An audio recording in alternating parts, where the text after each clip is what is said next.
ada seorang musisi besar yang sudah lama yang lagi heboh ya. lagi heboh. Ada Bill Gates disebut lah, WHO lah. Wah gila kata gue, berani pisah aja sih orang itu. Gue salut juga sama Jering sih, dia masuk TV lah yang penting. Masuk Kompas TV kan. Lu apalagi berani di media besar ya, yang belum tahu pasti itu real atau enggak, itu bunuh diri sih bro. Bunuh diri sih. Jadi lu dikonyol-konyolin orang gitu. Pansos terbesar ingin tampil gitu di layar publik. Pasti dong. Jadi bahan lelucon gitu gak sih bro? Iya lah. Jadi konyol aja sih. Dia pun berani bilang media mainstream di media itu. Iya benar. Makanya Imannya ngamuk bro. Cara nggak langsung kan dia dipojokin ya kan. Nanti gue kaki tangan elit global.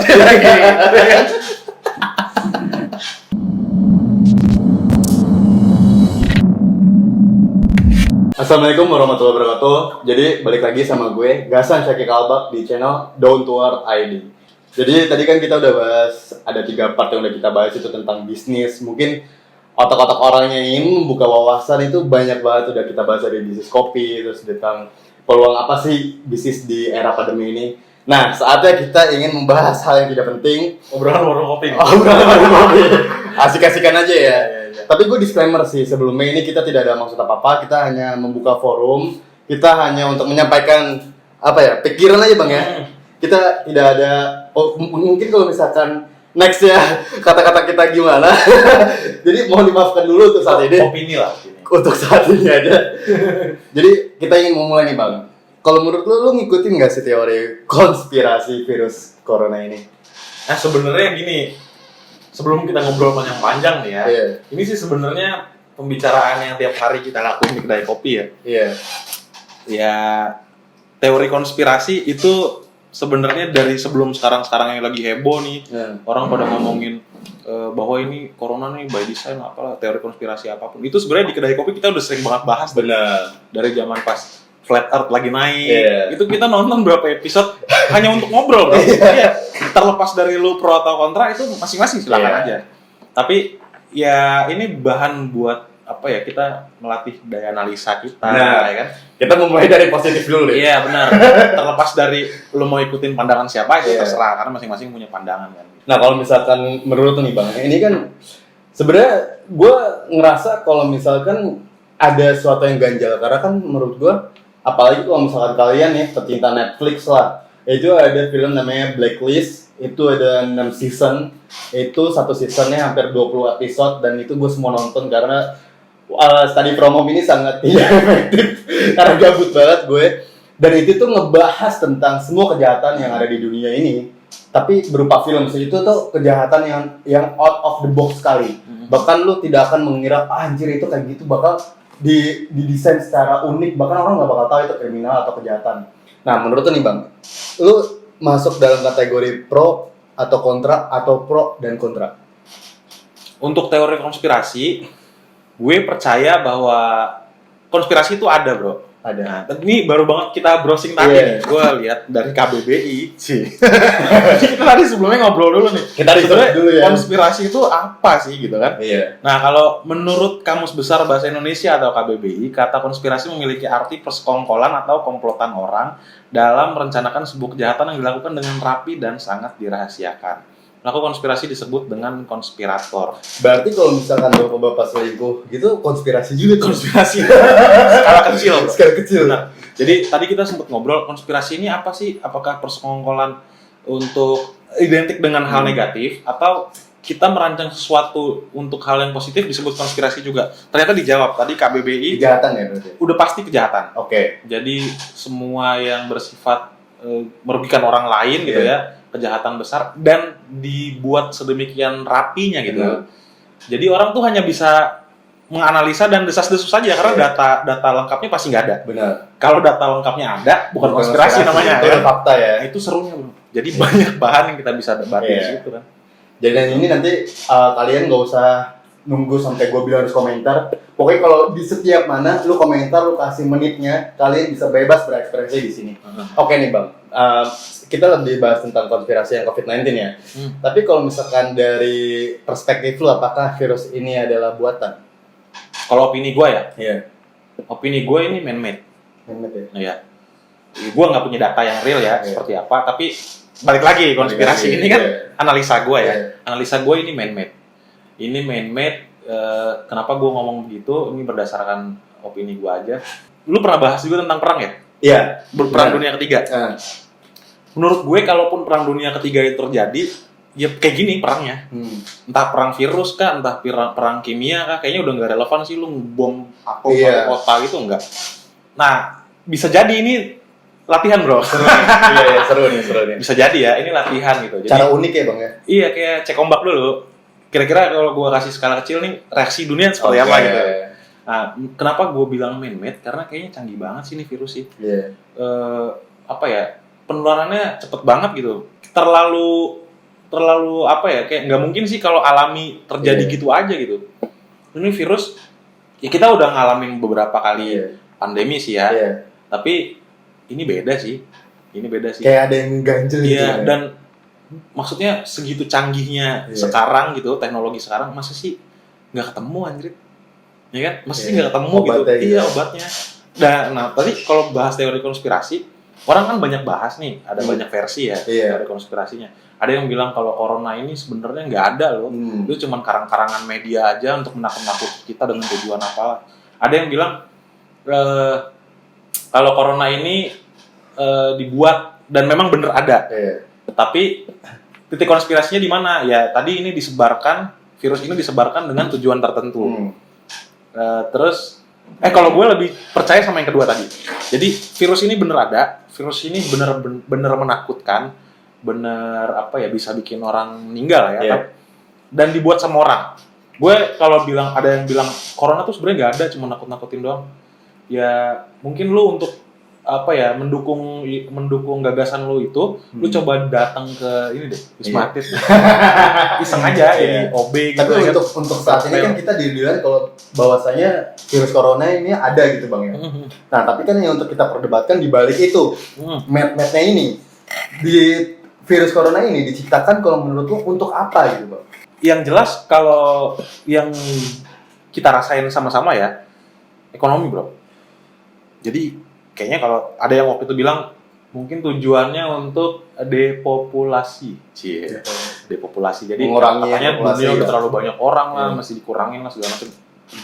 Kalau menurut gue itu nggak sepenuhnya benar sih, karena nggak mati bro orang, orang pada sembuh gitu. Ya sebagian mati memang, tapi kalau memang tujuannya untuk ngurangin orang, kurang jahat virusnya. Sekalian gitu. Tapi kan balik lagi awal bang ini. Ya ini opini. Enggak, ini maksudnya tes awal. Uji coba benar. Bisa jadi uji coba untuk melihat segimana paniknya orang mau melakukan apa gitu begitu kena virus ini. Nah, tapi minimal menurut gua kalau tujuannya tadi untuk depopulasi itu mungkin enggak ya. Karena kenyataannya kita dunia tuh 7 miliar sekian yang meninggal tuh berapa sih? Ya bukannya gue mengecilkan bahwa ini remeh ya, enggak. Tapi dan tingkat sembuh itu 90% bang ya? Iya, 90 sekian persen. Jadi kayaknya kalau tujuannya depopulasi enggak. Mungkin lebih sisi ekonomi. Karena kalau ekonomi semua mengamini kan. Lu kantong lu semua kering dong bro. Kering bos. Bongbong orang kan. Usaha-usahanya tutup juga. Ya itu prinsip dasar bisnis. Tapi kecuali koruptor. Koruptor akan selalu naik. Enggak juga bro, karena proyek banyak mati sekarang. Proyek banyak mati. Kalau dari sisi bisnis itu kan ada kepercayaan bahwa makin tinggi pohon, anginnya makin besar. Jadi sebenarnya bisnis makin besar, sekarang makin goyang bro. Karena yang lu pertaruhkan lebih banyak. Gitu. Jadi menurut lu siapa sih yang diuntungkan di ini gitu loh? Yang diuntungkan dari kasus ini belum ketahuan sih. Kalau kita duga-duga nih. Teori konspirasinya ya kemungkinan yang berperan itu perusahaan farmasi. Karena ya kayak orang yang bikin antivirus komputer deh. Dia kan pasti dia yang bikin virusnya gitu. Ya karena kalau dia jualan antivirus gak ada virus, apa yang dibenerin gitu kan? Gitu. Yang jelas itu dunia kesehatan lah ya, farmasi obat-obatan. Karena rumah sakit contoh nggak ada orang sakit lo nggak makan bro. Benar. Jadi kadang kondisi terpaksa, lu harus bikin orang sakit.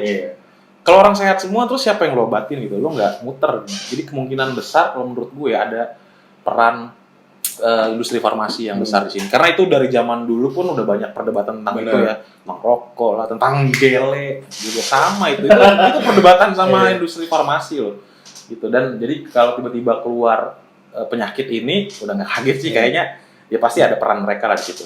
Gue tuh awalnya tuh ngelihat bang ya, itu kalau misalnya konspirasi ini dimulai pokoknya antar dua negara, Amerika dan China.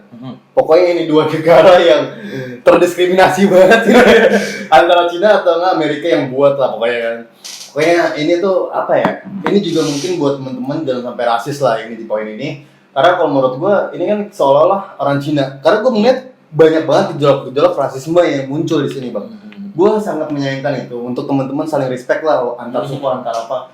Karena menurut gue lu tuh nggak bisa menyalahkan orang yang hidupnya terakhir kayak gitu misalnya. Ya, misalnya orang yang terakhir dari Cina, ya lu nggak bisa menyalahkan itu men. Lu menyalahkan orang yang membuat virus ini gitu. Ya benar. Dan kalau misalkan lu merhatiin nggak sih bang antara Cina dan Amerika ini di awal? Gue nggak begitu banyak perhatiin tentang perang dagang mereka ya, tapi banyak isu kan mencuat saat lagi corona ini katanya Cina lagi gagah-gagahnya nih. Apa sih, berarti dia membusungkan dada, nggak ada yang bisa jatuhin gue di dunia ini sekarang. Tiba-tiba dites lah dengan hal ini. Jadi awal-awal katanya Amerika lah yang ngirim. Gue pernah baca tuh teorinya yang katanya pas dia ada kayak olimpiade tentang itu ya disusupin virus lah dari situ, karena itu agak ganjil. Pokoknya ada ilmuwan Amerika gitu lah. Susupinnya lewat militer. Karena aneh, saat itu katanya tim Amerika yang dikirim ke sana itu peringkat buntut lah bro, kayak nggak mungkin lah Amerika negara adidaya masa ngirim tentara untuk lomba tuh ecek-ecek gitu. Jadi misi dia bukan untuk menang di situ tapi untuk naruh virus itu, katanya gitu. Terus ada yang bilang juga di Amerika sebenarnya ada lab yang udah modifikasi virus ini, dan sebenarnya ini udah bocor dari bulan Juli September katanya di sana. Pokoknya 2019 itu katanya tingkat kematian karena flu Amerika ya katanya itu tiba-tiba meningkat drastis. Tiba-tiba setelah ditemuin bahwa ini virus jenis baru, dinamainlah tadi SARS-CoV dengan nyalahin si Cina gitu. Jadi menurut gue nggak mau menuduh siapapun pelakunya ya, karena kita juga nggak punya data yang jelas tentang itu. Tapi yang jelas Cina ini korban bro. Kalau jadi sampai di Amerika tempat awal-awal ada tindakan rasisme, terus kalian lihat orang Cina diusir lah, dipukulin lah, lu virus Cina nih cabut lu dari sini. Dia tuh korban. Penderitanya kan nggak tahu kalau dia bakal kena gitu. Dan ada juga teori konspirasi tentang katanya di Cina nutup-nutupi virus ini dari bulan November Desember katanya udah mulai rame, tapi pemerintahnya nutupin sendiri. Ya intinya apapun itu jangan pernah lu ngerasiskin mereka sih ya, karena mereka tuh korban. Kalau misalkan gue lihat nih bang ya, kayak misalkan antara Amerika dan China, jadi kan mengirim militer, itu otomatis kayak banyak banget orang-orang yang udah terdampak virus corona di sini. Dan itu ada peran kayak orang-orang Cina, intel Cina itu bawa virusnya ke Amerika. Makanya kenapa di Amerika ini banyak sekali korban-korban yang berjatuhan. Tapi di balik itu, di sini ada pihak Eropa yang terkena juga. Kita ambil Italia, yang sangat banyak sekali udah. Itu mungkin di awal-awal bener-bener booming banget bang, udah puluhan ribu yang terkena, bahkan matinya juga sadis banget. Di sini tuh kalau menurut gue tuh Cina di sini tuh teradu domba, bahkan kan ada statement Donald Trump bilang ini tuh virus Cina. Iya nggak sih? Iya. Mungkin dia gini, dia dulu kayak MERS ya. MERS tuh kalau nggak salah di Middle East kan, namanya MERS, lupa lah RS-nya apa, tapi MERS ME-nya itu Middle East, maksudnya dia disebar dari Timur Tengah lah. Mungkin ini juga awalnya tujuannya itu sih, mau ngomong virus Cina tuh bukan, ya mungkin dia salah ngomong ya, kalau mikir positifnya nih, tapi ya karena memang pertama kali yang diduga pasien zero itu dari Cina gitu, makanya dibilang virus Cina. Ya mungkin menurut gua karena itu sih, karena pasien zeronya dianggap dari Cina, makanya dianggap virus Cina. Terus setelah berapa lama itu jadi polemik kan akhirnya dirubah lah ya. Jadi biar nggak menyalahkan seolah-olah orang Cina gitu. Nah kalau misalnya lu lihat nih bang ya, ini kan ada seorang musisi besar yang sudah lama yang lagi heboh ya. Karena tapi kita tidak akan menyerang orangnya, karena gue ada beberapa statement dia yang setuju, ada beberapa statement dia yang tidak setuju. Kita gali lah, kita ini baru awal nih. Mungkin ini obrolan warung kopi kelas 3. Tapi sebelumnya gue ini biar santai dulu, kita ngopi dulu bang ya. Iya boleh. Kita biar santai dulu. Dan karena ini menjadi obrolan yang sangat sensitif sekali, tapi kita akan disclaimer lagi, kita tidak ada maksud apa-apa untuk menyinggung atau apapun. Oke, mari kita mulai. Tapi lu berantem di komen boleh, bro. Boleh, silakan, tapi jangan menghina saya. Gitu aja. Tapi tetap sih kita selalu untuk membuat baikan lah ya di balik kayak gini. Asik, keren banget. Oke, kita mulai nih Bang. Lu kayak ucapan Jerings, ada setujunya nggak sih? Gue nggak lihat detail banget sih sebenarnya ya apa yang dia obrolin. Tapi secara garis besar, kalau gue nangkep, sorry nih kalau salah ya, yang gue tangkep tuh gini, dia menganggap mungkin media terlalu membesar-besarkan masalah ini gitu kan. Jadi menebar ketakutan ke orang-orang. Secara garis besar kalau yang gue tangkep omongan dia, gue ada beberapa hal yang setuju, bro. Kalau dia bilang, kita mulai dari setuju dulu kali Bang ya. Boleh. Oke. Dari yang setuju. Biar baik dulu, habis itu baru menjatuhkan. tidak. Oke.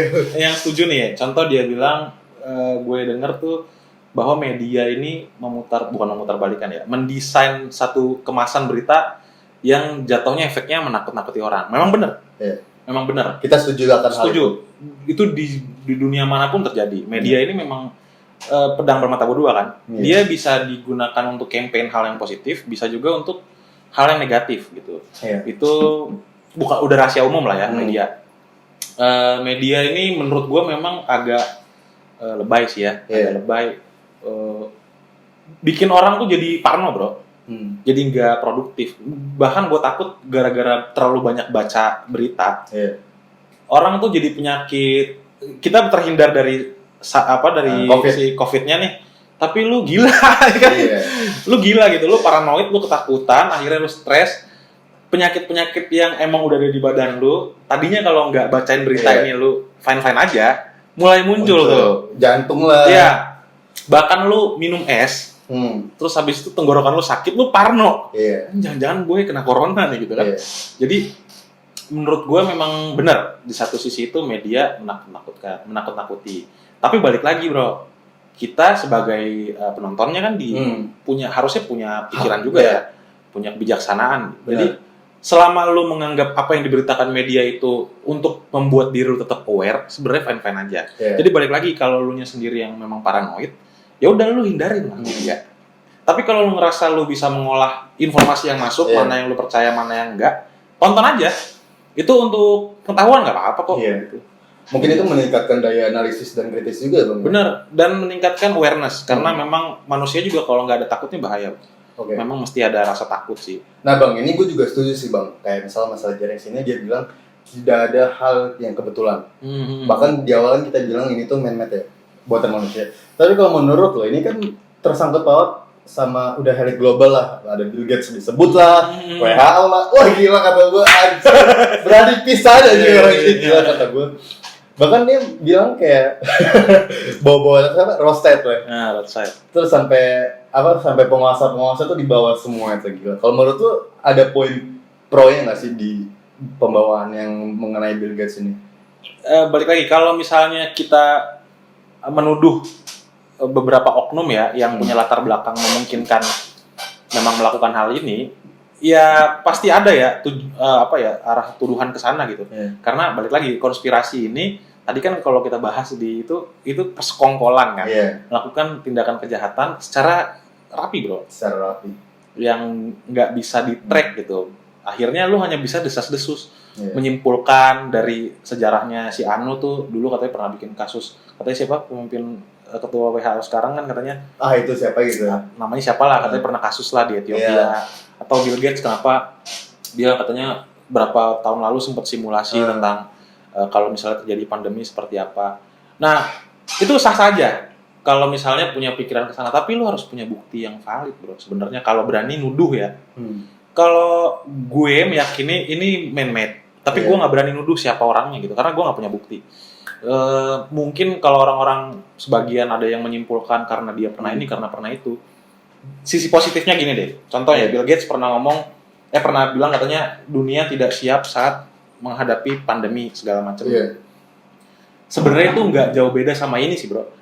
Contoh lu perokok berat, begadang terus, pola hidup lu nggak sehat, itu siapapun bisa melihat bahwa besok lu bakal sakit jantung, bro. Iya. Jadi kalau 5 tahun yang lalu ada orang yang ngomong sama lu, hati-hati bego bro, ntar lu kayak gitu terus sakit jantung mati lu. Tiba-tiba 5 tahun ke depan lu sakit jantung, masa lu nyalain dia? Iya. Wah lu 5 tahun lalu pernah ngomong nih gue bakal jantung, lu nih konspirasi nih, brengsek nih. Ya enggak, itu ngingetin bro, memang karena kita nggak siap. Pandemi ini entah dibuat atau secara alami ya, pasti akan datang. Jadi menurut gue tanpa ada yang buat pun wabah ini kan dari zaman Nabi pun ada ya.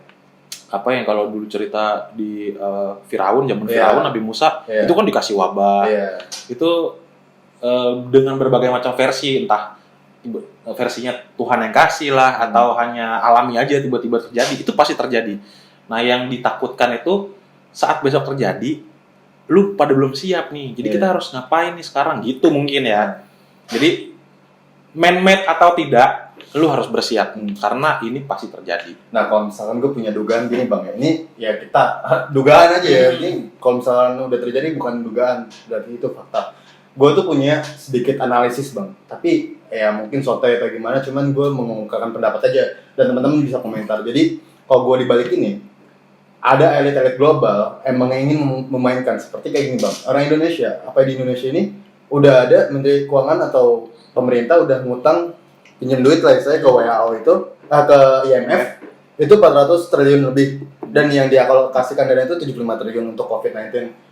Nah itu tuh kalau menurut gua bang, ketika kita berani pinjam utang duit gitu ya, otomatis si penguasa ini, si IMF ini akan ada timbal balik ya, minta bisa dari segi ekonomi, tapi yang gue takutkan adalah apa ya?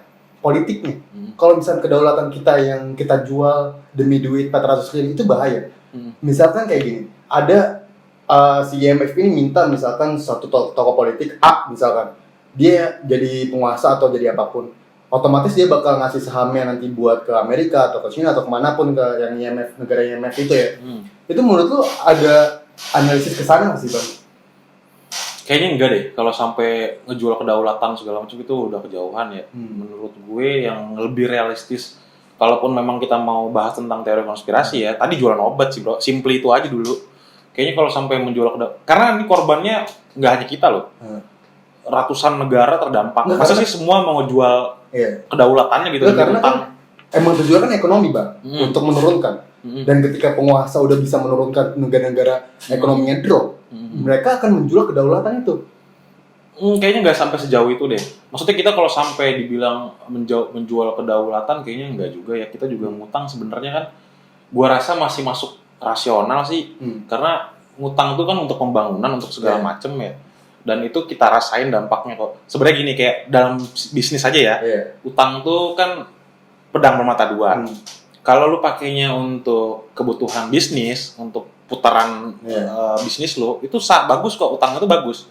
Karena dari utang itu, walaupun dimarginin, dibungain, keuntungan yang lo dapat masih lebih besar dibandingin bunganya. Jadi semua senang.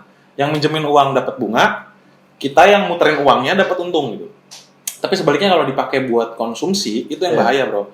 Jadi contoh simpel aja, kalau rumah tangga ya, kartu kredit ini saat lo pakai buat beli sepatu, beli handphone, hancur lo besok kalau nggak bisa bayar. Tapi kalau lo pakai buat jualan contohnya, dan lo bisa disiplin untuk balikin modalnya, lo makan untungnya, sah, semua senang ya kan? Menurut gue gitu. Jadi kalau sampai negara kayak menjual kedaulatan, gue yakin banget hampir semua negara di dunia ini pemimpinnya bukan orang bodoh sih. Mereka pasti punya hitung-hitungan hitung-hitungan yang lebih matang ya. Jadi kayaknya kalau sampai ngejual kedaulatan enggak sih. Enggak sejauh itu sih. Tapi kalau misalkan yang tentang kita balik lagi nih ke Bill Gates, karena kan tadi kan kita sedikit ya diskusi masalah itu ya. Kalau misalkan tentang yang Bill Gates ini nih bang, ini kan apa ya, ibaratnya udah kelas tinggi, tapi si Jennings ini tetap kokoh banget kalau misalkan menyalahkan si Bill Gates ini. Kalau menurut lu gimana bang? Ya mungkin karena itu tadi dia pernah mengadakan simulasi. Kalau Jering mungkin berpikirnya kan kebetulan yang berulang-ulang. Itu bukan kebetulan. Itu bukan kebetulan kan. Itu pasti didesain sama seseorang. Ya mungkin juga, tapi kalau kita lihat track recordnya memang dia dari dulu kan aktif di bidang itu ya. Tentang apa sih penanggulangan bencana, pandemi atau segala macem.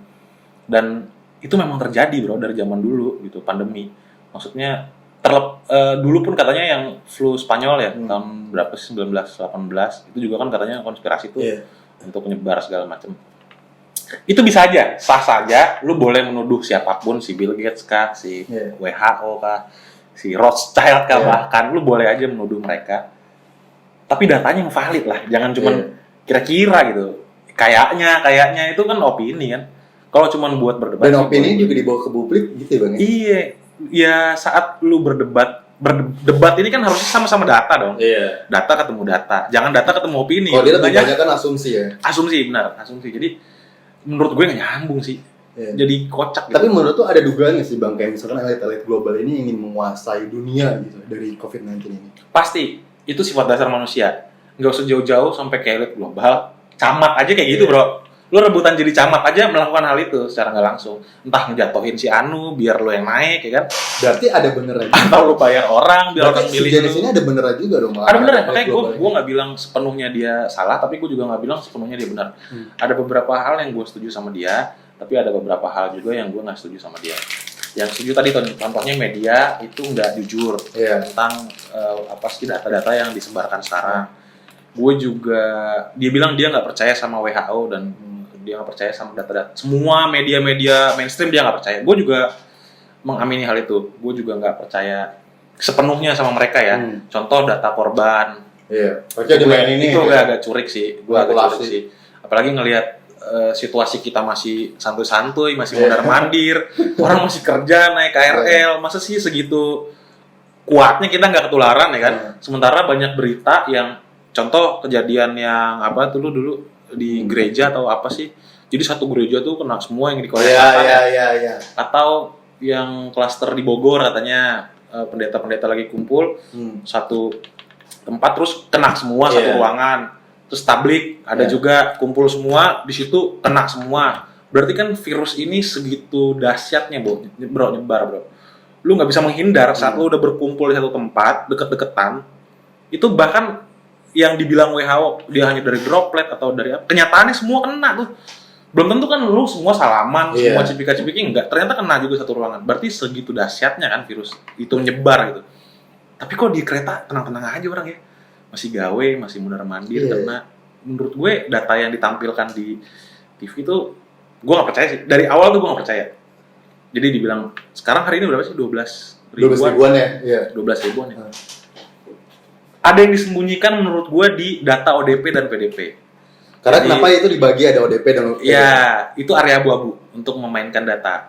Jadi entah disengaja atau tidak disengaja, yang jelas menurut gue yang dimasuk data PDP itu mungkin sebagian besar itu udah positif. Entah karena hasilnya belum keluar atau sengaja nggak dikeluarin hasilnya untuk menekan angka penderita positif ya kan. Tujuannya apa sih? Menurut gue tujuannya positif sih, biar orang nggak takut bro. Oke, tadi kan kalau misalnya masalah media kita clear nih dong, biar kita bisa lebih detail lagi. Kalau misalkan ini kayak misalkan 5G, ini kan ada loh radiasi dari 5G. Itu menurut lu gimana? Lu ngikutin nggak? Gue denger selentingan doang ya. Selintingan. Gue denger selentingan doang. Katanya dia bisa nanti menyebar dari situ lah, atau ada lagi yang katanya dia akan menyebar dari 5G.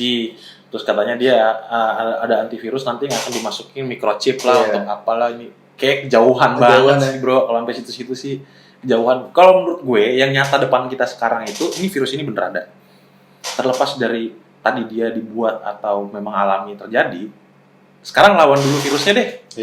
Dengan lu santuy-santuy di rumah, nggak bandel nongkrong-nongkrong, pulang kampung, mudik lah ketemu orang-orang di kampung ya kan. Minimal mengurangi dia nyebar dulu. Nanti belakangan deh, siapa yang nyebar nih, siapa belakangan tuh.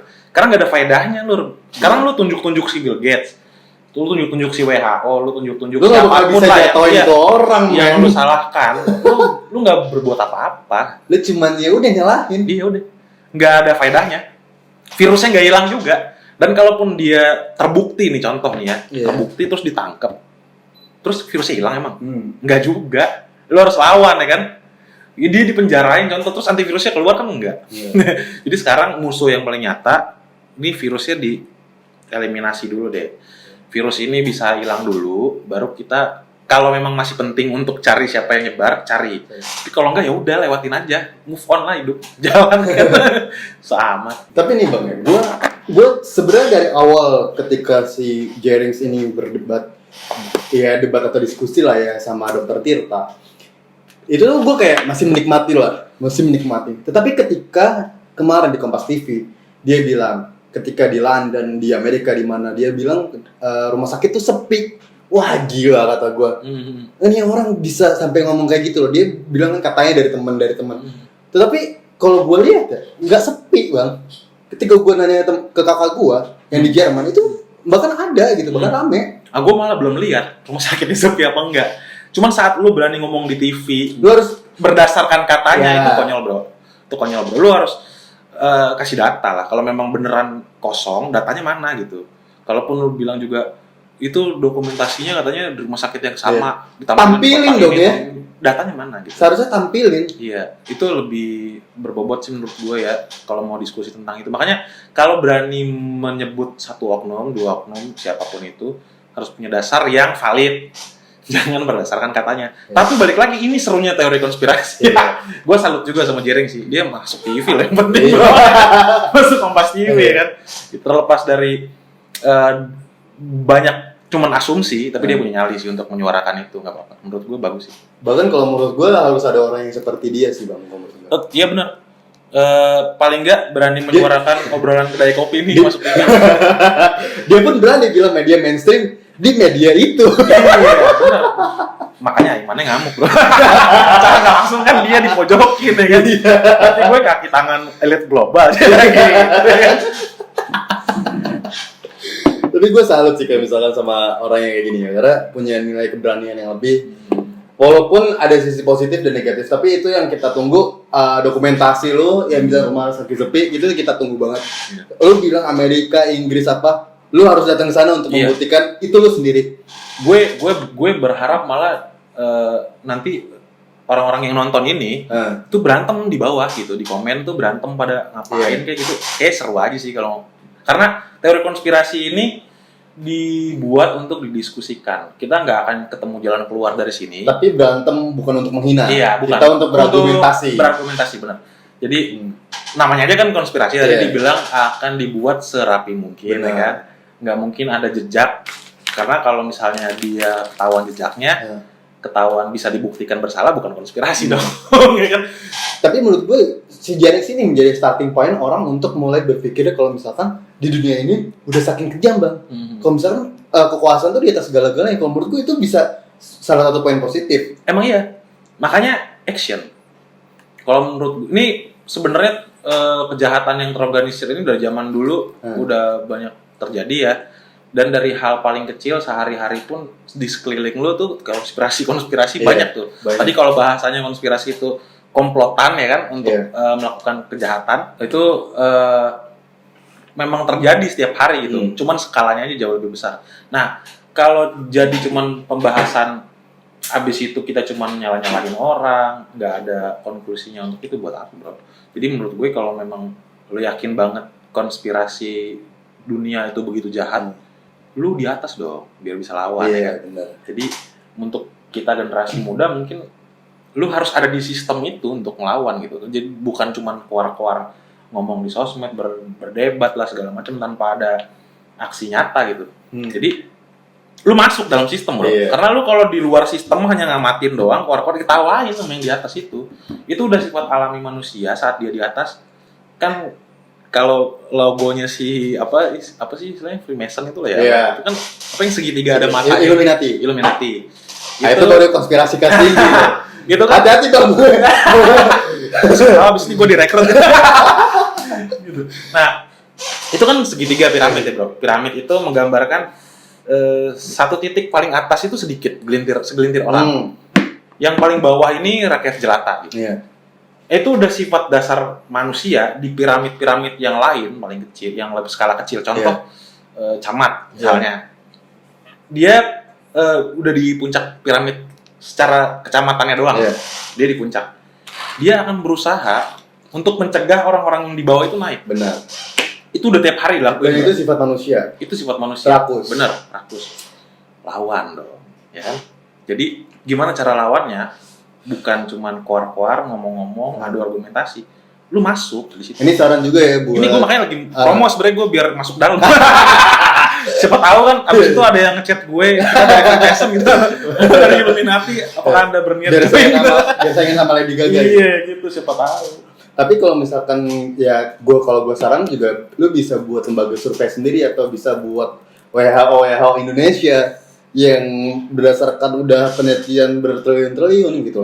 Bahkan mereka tuh riset juga walaupun menurut lo nggak percaya, tapi itu dia udah research punya puluhan data gitu loh, bahkan ratusan atau ribuan data gitu kan.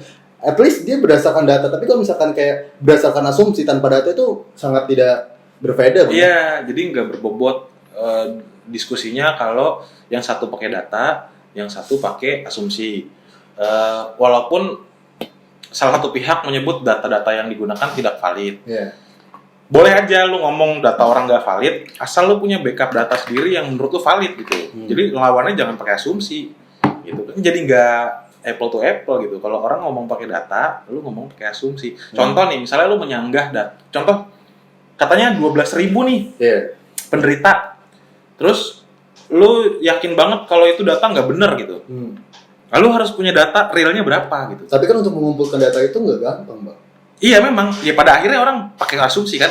Kayak tadi di awal juga gue ngomong gitu sih. Gue gak yakin kalau 12.000 itu angka sebenarnya. Tapi sebenarnya kalau niat banget mau cari, itu kan lu bisa baca dari data makaman contoh. Tiba-tiba kok trafficnya naik gitu. Tapi kalau yang ngalamin di tempat lu kan jalurnya besar. Ini salah satu kenapa gue ngerasa di sini datanya nggak valid ya. Jadi yang gue lihat itu, jadi jalan depan kedai gue itu dilewatin sama ambulans yang mau nguburin korban. Karena di Bekasi ini pemakaman untuk COVID tuh disediain di Pedurenan. Itu kebetulan jalurnya pasti lewat depan gue tuh. Itu banyak banget bro, lalu lalang. Walaupun ini asumsi balik lagi ya, ini asumsi banyak banget tuh berapa gitu. Gue nggak ngitungin juga sih seberapa banyak. Cuman sering. Terlepas dari itu meninggalnya karena corona atau enggak, memang signifikan banyak. Kenapa asumsi gue gini? Itu di situ kan Pedurenan katanya buat COVID. Tiba-tiba yang lewat ke arah Pedurenan ini lagi banyak. Berarti kan diduga yang sebagian besar yang lewat ini tuh gara-gara COVID gitu. Makanya gue rasa datanya nggak sesedikit itu sih. Gue rasa sih pasti lebih banyak datanya. Lebih banyak ya? Lebih banyak. Tapi kalau misalkan kayak yang lo rasain nih Bang, ketika kalau kita kan sebenarnya menarik di konspirasinya apa sih kalau menurut lo Bang? Karena kan menurut gue ada orang-orang sampai membenci konspirasi gitu. Bukan membenci, maksud gue sampai membenci satu sama lainnya gitu. Bahkan ketika orang berargumentasi gini itu tidak ada menghargai satu sama lain. Bahkan sampai hina-hinaan itu sih yang sangat disayangkan banget gitu, gara-gara konspirasi kayak gini sampai saling membenci. Nah kalau gue ini juga buat saran ke teman-teman, ini tuh cukup dinikmati. Tapi seperti yang lo bilang sebelumnya, kalau yang nggak di video ini, itu tuh nggak usah diimani. Iya, jadi balik lagi konspirasi tadi kan karena ketidakmampuan kita menemukan data-data yang valid ya. Teori konspirasi itu lahir karena kita nggak bisa ketemu tuh data yang pasti banget, atau jejak-jejak kejahatan yang dilakukan tuh kita nggak bisa temuin. Makanya kita hanya bisa menduga-duga. Boleh aja selama ini dalam batasan bahan ngobrol di kedai kopi ya, kalau menurut gue ya. Kita dari dulu selalu bahas tentang macam-macam sih, tentang agama, tentang flat earth, tentang apa. Tapi ini hanya sebagai pelatih nalar ya. Benar. Jadi cuman buat materi berdiskusi aja, tapi jangan sampai lu mengimani hal itu gitu.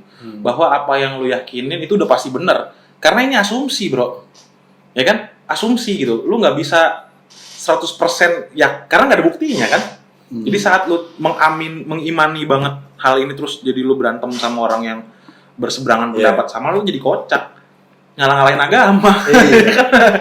Gitu. Gue kadang heran sih Bang, kayak misalkan hal-hal yang jadi sebenarnya kan tidak ada dampak lu secara langsung, karena ketika kita bilang ini, kita asumsikan Bill Gates dibalik itu. Terus lo apa yang bisa lo lakuin? Iya, nggak bisa ngapain, pasrah aja. Duit itu 0,0000% men di balik dia itu. Iya, bener. Lo nggak bakal bisa buat nuklir atau buat apa, buat jatuhin si Bill Gates nggak bakal bisa. Iya. Jadi konspirasi apapun yang akan terjadi ke depannya itu di luar jangkauan kita sih. Jadi makanya kalau sekedar cuman berdiskusi, buat ngobrol-ngobrol santai, boleh-boleh aja. Dan menurut gue kenapa di warung kopi ini banyak obrol-obrolan konspirasi ya. Jadi kalau menurut gue nih, teori konspirasi itu karena ketidakmampuan kita membuka datanya gitu. Karena ketidakmampuan kita, jatuhnya gini, kayak nyalahin orang lah. Kan paling gampang bro, nyalahin orang. Karena orang Indonesia itu emang paling enak sih nyalahin orang. Lu sih, wah gara-gara lu nih kan. Itu paling gampang nyalahin orang. Jadi itu memang udah jadi habit yang kita punya sih, di mana-mana orang pasti akan lebih mudah nyalahin orang. Makanya selama ini cuma jadi obrolan warung kopi, menurut gue sah-sah aja, malah asik buat berdebat. Tapi saat tiba-tiba lo kor-kor menyuarakan asumsi lo, apalagi berani di media besar ya, yang belum tahu pasti itu real atau enggak, itu bunuh diri sih bro. Bunuh diri sih. Jadi lo dikonyol-konyolin orang gitu, karena lo berbicara berdasarkan asumsi di public place gitu. Ya kalau cuman ngobrol-ngobrol di warung kopi kan nggak ada yang salah ya. Siapapun yang ngobrol tuh boleh-boleh aja berpendapat gitu. Asal masih koridornya tuh obrolan kedai kopi gimana sih? Kita kan nggak pernah mencari siapa yang benar siapa yang salah. Benar. Yang penting asik ngobrol aja, nemenin ngopi gimana sih gitu.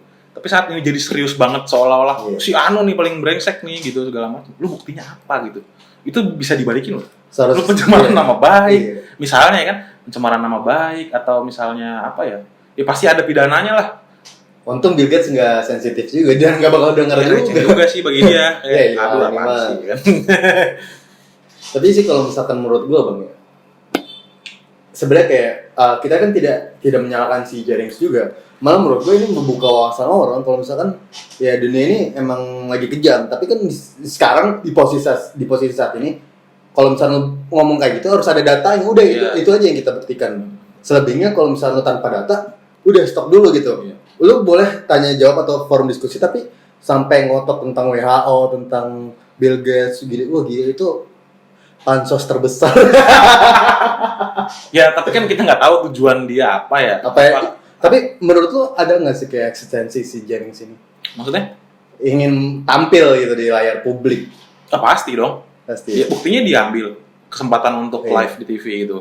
Kalau memang tadi mau cuman ini jadi pembahasan warung kopi gitu atau kalangan tertentu aja yang bahas, dia nggak akan mau terima tuh ambil undangan di TV karena ini ditonton rakyat banyak dan lawan dia ini pakai data semua gitu. Jadi yang didiskusikan semua by data, nggak main asumsi bro kalau di TV gitu kan. Jadi bahan lelucon gitu nggak sih bro? Iya. Jadi konyol aja sih. Contoh nih ya, paling lucu gini nih. Di sini dia terpojok banget. Saat dia bilang 99% pasti sembuh. Ditanyain sama si jurnalisnya, mana datanya? Ya di sini nih kocak juga nih. Gue ngerti sih maksudnya Jering tuh sebenarnya harus pemilihan kata yang lebih bagus tuh sebagian besar sembuh. Iya. Saat lu udah ngomong 99 itu data. Angka dari mana? Aiman empuk banget dasarnya ya kan. Seharusnya 90% juga masih bagus tuh, karena kan dia 95%. Iya, atau ada kataan 90-an%. Iya. Atau paling bijak menurut gue, sebagian besar sembuh. Udah, lu nggak sebut angkanya. Tapi saat lu berani ngomong 99,sekian% sembuh, datanya dari mana? Karena itu walaupun 5% beda ya, jangan 5%, 1%, tapi itu dari miliaran orang. Itu nggak kecil. Nah itu tadi gue sih agak memproses juga kata-katanya dia. Gue ngerti maksudnya dia apa. Maksudnya dia sebagian besar. Atau kalaupun mau dicocok login nih sama data asumsi ya. Tadi kan gue bilang datanya kayaknya nggak 12.000 sih, harusnya banyak. Nah yang banyak ini yang nggak ketahuan pada sembuh sendiri. Mungkin kalau dihitung sama yang ketahuan yang meninggal, ya memang iya 99 sekian persen. Karena menurut gue di Indonesia ini banyak banget bro. Terutama yang tanpa gejala ya. Kita karena belum di swab aja loh, nggak ketahuan. Kalau lihat track kita berapa bulan yang lalu ya masih mondar-mandir, penerbangan dari luar masih dengan sebebas-bebasnya masuk gitu. Masa sih pada nggak kena, canggih banget ya kan? Menurut gue pasti banyak yang udah terkena lah, tapi mungkin sembuh sendiri. ya entah imun kita bagus atau udara kita bikin dia nggak kuat lama ya, iklim kita gitu, makanya penyebarannya nggak terlalu panjang. Tapi yang jelas di luar mungkin kenapa angkanya tinggi-tinggi banget, karena mereka di tes semua, di random test gitu. Mungkin kita kalau di random test juga segitu kan? Segitu. Karena ya kita menghindari paranoia juga nggak sih, Bang? Ya, asumsi ya. Cari gue nggak berani ngomong di TV. Gue ngecap aja di sini, kalau di sini berani gue. Masuk di TV dibayar nggak sih? Kira-kira tuh. Lumayan lah, cuan. Iya, benar. Lagi susah banget nih jadi cari duit kan. Lagi ya kan. Di YouTube di mana-mana banyak banget. Gue juga mau dong, woi. Iya. Ini pasti kita ntar di search nih ya, ketemu deh. Lu masukin daring deh di bawah-bawahnya, judulnya kayak gitu.